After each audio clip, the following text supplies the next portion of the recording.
வணக்கம்.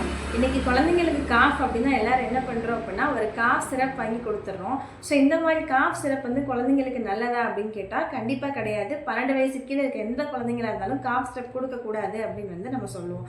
எதுக்காக அப்படின்னு பார்த்தோம்னா காஃப் சிரப்பில் வந்து 2 டைப் இருக்குது. ஒன்று வந்து டீகன்ஜஸ்டன்ட் எக்ஸ்பெக்ட்ரண்ட் அப்படின்னு சொல்லுவோம். இன்னொன்று வந்து ட்ரை காஃப் சிரப் அப்படின்னு சொல்லுவோம். ஸோ இந்த டீகன்ஜஸ்டன்ட் எக்ஸ்பெக்ட்ரண்ட் என்ன பண்ணோம் அப்படின்னா நம்ம இந்த ஸ்டெத்தஸ்கோப் வச்சு ஆஸ்கல்டேட் பண்ணி கேட்கும்போது நுரையீரலில் வந்து சளி இருக்கிறது தெரியும். அந்த டைமில் அவங்க சளி மாத்திரையோடு சேர்த்து இந்த டானிக் வந்து கொடுக்கும்போது என்ன ஆகும் அப்படின்னா அந்த சளியை வந்து வெளியே காரி துப்புற பவர் வந்து வரும் அந்த டானிக்.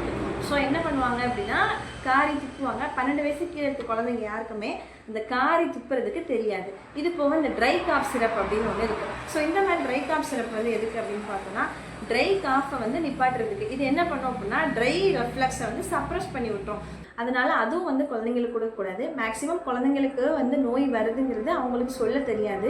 வெளியில் இருக்க சிம்டம்ஸ் வச்சு தான் நம்ம இவங்களுக்கு இப்படி இருக்குன்னு கொண்டு போய் காட்டுறோம். ஸோ அந்த மாதிரி நேரத்தில் அவங்களோட ஒரு சிம்டம் வந்து நம்ம சப்ரஸ் பண்ணுறது வந்து நிறையா பாதைகளில் நம்ம அவங்க கண்டுபிடிக்கிறது நம்மளை வந்து தடுக்குது அப்படிங்கிறத நம்ம புரிஞ்சுக்கிறணும். இந்த மாதிரி குழந்தைங்களுக்கு அப்போ என்ன தான் கொடுக்குறது அப்படின்னு கேட்டால் தேன் வந்து கொடுக்கலாம். அதுவும் 1 வயசுக்கு கீழே உள்ள குழந்தைங்களுக்கு தேன் கொடுக்கக்கூடாது. இன்ஃபேக்ட் பொட்டிலிசம் அப்படிங்கிறது வந்து வர்றதுக்கான அதிகப்படியான வாய்ப்புகள் வந்து இருக்குது. ஸோ இந்த மாதிரி காஃப் அடிக்கடி சளி பிடிக்குது, இருமல் வருது, குழந்தைங்களுக்கு என்ன பண்ணுறது அப்படின்னு கேட்டால் உங்கள் பக்கத்தில் இருக்கக்கூடிய ஒரு ஹோமியோபதிக் டாக்டரை வந்து கன்சல்ட் பண்ணுங்கள். ஸோ குழந்தைங்களுக்கு பிடித்தமான இனிப்பான ஒரு மருந்துகள் வந்து கொடுக்கும்போது அவங்களோட ட்ரீட்மெண்ட்டை விரும்பி வருவாங்க.